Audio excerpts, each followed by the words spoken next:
Man glaubt es kaum, aber heute vor einem Jahr kam die deutsche Version des Klassikers Rolfs mächtige Söldner auf die Bildschirme meiner Zuschauer, also euch. Wahnsinn, wie schnell die Zeit vergeht, wenn man Spaß hat. Und den hatte ich. Es sollte dann noch etwa 1,5 Wochen dauern, bis ich auch eine komplett englische Version gebastelt hatte und dann nochmal eine Woche, bis die Lawine vollkommen ausartete, weil das Video bei 2ClicksPhilip online ging. Seitdem ist viel passiert. Beziehungsweise eigentlich doch nicht so viel, denn ich entschied mich dafür, meinen Kanal gründlich umzukrempeln, was einen deutlich geringeren Video-Output zur Folge hatte. Jetzt ist genug Zeit vergangen, wir sind alle mindestens ein Jahr älter und weiser geworden, um einmal zu rekapitulieren, was ich durch diese Umstellung gelernt habe und ob es letztendlich die richtige Entscheidung war. Fangen wir mal mit den trockenen Zahlen an. Ich will mal den Zeitraum September 2018 bis September 2019 mit dem gleichen Zeitraum von 2017 bis 2018 vergleichen. Da ich dieses Video, Überraschung, vor dem 27.09. aufnehme, sind die Zahlen aus dem letzten Jahr nicht hundertprozentig genau. Von September 2017 bis 2018 habe ich ganze 86 Videos hochgeladen. Das Jahr darauf gerade einmal 36. Dieser große Unterschied in den Uploads spiegelt sich allerdings nicht so enorm in den Aufrufzahlen wider. So waren es von 2017 bis 2018 etwa 106.000 Aufrufe. Mit 19.445 Aufrufen war das stärkste Video meine Top 5 der besten Mods für Total War. Insgesamt konnte ich 98 Abonnenten gewinnen, was nicht gerade ein guter Wert ist. In dem Jahr war ich stark am Stagnieren. Innerhalb des letzten Jahres haben meine Videos auch um die 100.000 Aufrufe generiert. Wieder auf Platz 1, aber von Rolfs ersten Video deutlich unter Druck gesetzt, ist die Top 5. Etwas unfair im Vergleich ist die Abonnentengewinnung, aber mit über 1555 ist das der höchste Wert, den ich jemals hatte. Damit wir jetzt aber nicht noch mehr abdriften, höre ich mal besser auf mit den ganzen Zahlen. Ich dachte einfach, dass das eine nette Veranschaulichung ist dafür, dass die Zahlen gar nicht so unterschiedlich sind. In der Zeit vor Rolfs ersten Abenteuer war ich gerade wieder in einer Blütephase meines Schaffens. Ich war über Jahre hinweg ein, mehr oder weniger reiner Let's Play-Kanal und obwohl diese Videos relativ leicht zu produzieren sind, hatte ich oft Phasen, in denen ich einfach keine Lust hatte, mich eine Stunde hinzusetzen, um für die nächsten Tage wieder Videos zu haben, obwohl es so einfach gewesen wäre. Dadurch kam es oft dazu, dass ich Projekte begann, die ersten 10 Parts euphorisch spielte und dann wieder so eine Null-Bock-Phase kam, wodurch ich wieder 2-3 Monate verschwand und das Projekt starb, bis dann das nächste Projekt geboren wurde und denselben Weg ging. Umso mehr sticht die Phase vor Rolf 1 heraus. Ich hatte so viel Lust aufzunehmen wie eigentlich nie zuvor in meiner Laufbahn, denn oft wurde mein Spaß durch technische Probleme gedämpft. Beispielsweise, wenn ich eine geile Aufnahmesession hatte und am Ende feststellte, dass das Aufnahmeprogramm die ganze Zeit meinen zweiten Bildschirm aufnahm. Solche Komplikationen gab es während dieser Zeit nicht. Ich häufte so viele Videos zu meinen Projekten Third Age Divide and Conquer, Medieval 2 und Warhammer 2 an, dass ich zum ersten Mal verlässlich mehrere Videos pro Woche veröffentlichen konnte. Fast täglich. Und das hätte auch munter so weitergehen können. Denn schaut man sich einmal an, wie viele Videos ich zwar produziert und hochgeladen, aber letztendlich nicht veröffentlicht habe, sieht man, was für einen Puffer ich mir da angeeignet hatte. 33 Videos warten noch vergeblich auf die Möglichkeit, von der Öffentlichkeit gesehen zu werden. Doch diese Möglichkeit wird es wohl nie geben.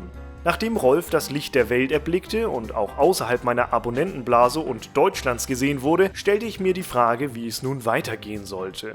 Ich hätte ganz einfach weitermachen können mit meinen Let's Plays und immer mal wieder alle paar Monate ein Spezialvideo raushauen können. Den Content hatte ich ja schon vorliegen, doch das wollte ich nicht. Ich hatte gemerkt, wie spannend und befriedigend es ist, wenn man an einem aufwendigen Video werkelt und es dann den Zuschauern präsentiert. Und wenn auf 20 Let's Plays nur ein Spezialvideo käme, würde die Qualität verwässert werden. So meine Ansicht. Also tschüss Let's Plays und hallo Einzelvideos. Aber war das jetzt gut? Ich finde ja. Diese neue Ausrichtung lässt mich mit deutlich mehr Stolz auf meinen Kanal blicken, als es vorher der Fall war. Versteht mich nicht falsch, ich mochte meinen Kanal immer, aber die neuesten Videos haben für mich ein so hohes Level an Qualität erreicht, über das ich mich einfach freue.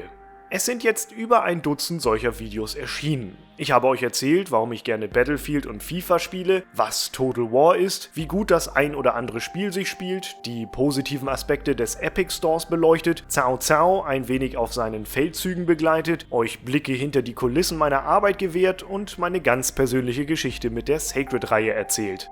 Naja, und dann ist da noch Rolf. Das sind alles Videos mit ihren eigenen Ideen und kleinen Gimmicks, die mir meist erst im Schnitt eingefallen sind, denn auch die Produktion macht mir wahnsinnig viel Spaß. Es dauert zwar immer seine Zeit, bis aus der Idee ein fertiges Video wird, aber meist war es so, dass ich mich in einem wahren Rausch begab und mehrere Stunden am Stück durcharbeitete, weil ich das Video unbedingt fertig bekommen wollte, damit ich das Endresultat in den Händen halten konnte und ihr ebenfalls Spaß damit haben könnt. Wenn man sich die Bewertungen und Kommentare anschaut, hattet ihr den. Die Kommentarkultur wurde durch den Schritt auch noch einmal besser. Ich bekomme andere Blickwinkel durch euch aufgezeigt, kann zu Diskussionen anregen und finde die Interaktion mit euch generell sehr spannend. Auch dank der Community-Funktion, die ich gerne mal für Umfragen nutze. Leider bedeutet ein Umstieg auf Qualität in diesem Maße auch immer eine niedrigere Quantität. Und das ist in der Tat ein Punkt, den ich ausbaufähig finde. Es fällt mir momentan extrem schwer, noch Zeit zu finden, um mich aktiv mit Videos machen zu beschäftigen. Neuer Job, Theater, das alles frisst Zeit und dann ist man auch einfach mal kaputt. Auch wenn ich mir eigentlich keinen Druck machen bräuchte, weil gut Ding ja schließlich Weile haben will, finde ich es immer etwas unschön, wenn der Abstand zum letzten Upload immer weiter wächst und ich noch kein neues Projekt in der Pipeline habe. Da muss man einfach einen kühlen Kopf behalten. Es ist nicht einfach, aber ich versuch's.